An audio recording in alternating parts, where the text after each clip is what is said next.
Se realizó en Buenos Aires la 15ª conferencia de la mujer de América Latina y el Caribe y claro, ya se conocen las conclusiones, algunos puntos en común que tenemos las mujeres de América Latina y el Caribe y ya lo analizamos con Leila Aidar. ¿Cómo estás, Ley? Bien, Vero, ¿cómo estás vos? Y como decías vos, se realizó, concluyó. Tenemos que destacar también que Susana Sanz, nuestra directora de género, de RTA, por supuesto, integró la delegación oficial por Argentina, así que es un dato más que interesante, ¿no? Exacto. Donde el tema fue el cuidado, la sociedad del cuidado, las tareas de cuidado. Que recaen sobre las mujeres, ¿no? Ya lo hemos venido analizando. Pero no tenemos que dejar de decirlo nunca, ¿no? Exacto. Para recordarlo. Sí. ¿Qué salió de todo esto? Bueno, salió un documento que se llama Compromiso de Buenos Aires, que es un acuerdo que busca medidas concretas, ¿no? Marcos normativos, políticas, digamos, bajar esto ahora al barro, que esto se dé, porque si no nos quedamos siempre en el discurso. ¿Para qué? Para que las 3 R's de las que se hablan, que es reconocer, redistribuir y reducir la tarea de cuidado, sea una realidad. Tiene que haber políticas públicas para que esto pase. Tiene que haber un compromiso de los gobiernos, no solamente del nuestro, de todos los gobiernos de los países que participaron. Así que la verdad que este compromiso fue muy interesante, un compromiso de 54 puntos, no es menor. Y para analizarlo y decirles qué le pareció, cuáles fueron sus observaciones más interesantes, hablamos con nuestra ministra de Género, Ayelén Massina, que es la primera vez que da una nota para un medio. La escuchamos, la vemos. Muy contenta, feliz de haber participado de esta 15ª Conferencia Regional de la Mujer y de América Latina y el Caribe. Feliz este desembarco.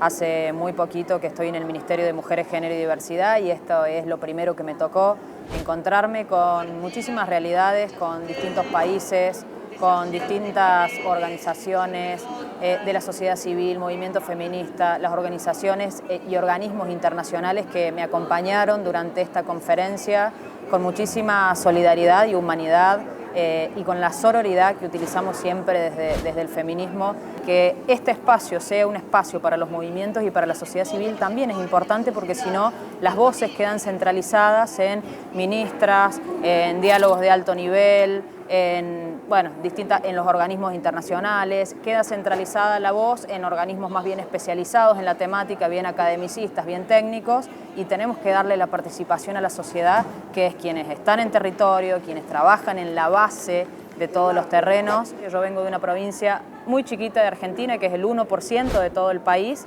donde aprendimos a trabajar de la periferia al centro y que es un poco la iniciativa que yo quiero darle a este ministerio y lo que quise lograr también en esta conferencia es, primero escuchemos a la sociedad civil, escuchemos al movimiento feminista y después hablemos las ministras, hablemos los organismos internacionales, acordemos el acuerdo, el compromiso de Buenos Aires, pero la importancia de esa palabra descentralizada es fundamental.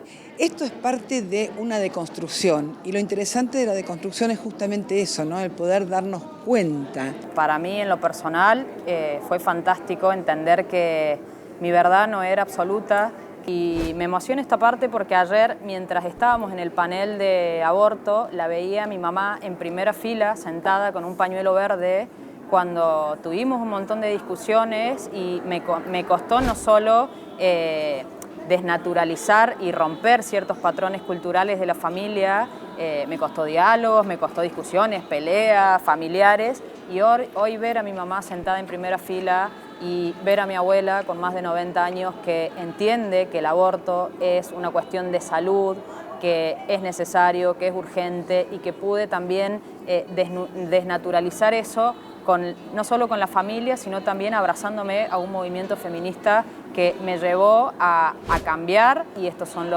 mis objetivos que quiero perseguir. Dos datos muy interesantes, ¿no? De la periferia al centro. Escuchemos a aquellas que lo sufren, que pasan mal, que escuchemos a aquellas que están viviendo la vida, realmente una vida bajo el pie del patriarcado. Sí, sobre todo teniendo en cuenta una época en la que las derechas que vienen a pedir recortar derechos tienen una avanzada, ¿no? Y muy fuerte. Claro. Muy fuerte. Y el otro tema es, bueno, cómo uno se va deconstruyendo, ¿no? Recordarás que se la criticó porque en algún momento ella tuvo una posición que que no estaba de acuerdo con el aborto. Y después cuenta en la nota cómo tuvo que deconstruirse, porque quiso deconstruirse. Sí, porque qué dice que el interesante poder movimiento... cambiar de opinión también, ¿no? Esto es lo bueno, porque decíamos que ninguno de nosotros hemos nacido siendo feministas. La verdad que es un proceso en el que algunos se aprenden y otros, otras y otros, tenemos que deconstruirnos, ¿no? Exacto. Porque nadie nació con todo ese conocimiento. La deconstrucción implica primero conocer y después también empezar a darse cuenta y mirar. Y yo creo que este proceso es muy valioso, enriquece mucho y además, como decía la ministra, es el colectivo, el grupo, ¿no? Lo que te va haciendo, cómo te va abriendo la cabeza. Creo que esto tiene mucho valor y es muy interesante pensar que todos nos podemos deconstruir un poquito. Me quedo con un dato. Se reconoce a las tareas de cuidado como un derecho humano. Digo, me parece que es un punto para destacar, sobre todo por lo que venimos diciendo. Las tareas de cuidado recaen en general sobre las mujeres, es un trabajo extra que nos resta tiempo para nuestros otros trabajos, nuestras tareas recreativas, nuestra militancia. Digo, es interesante. Para descansar. Exacto. ¿No? Porque no es un tema menor que la mujer pueda descansar cuando tiene a veces doble y triple jornada.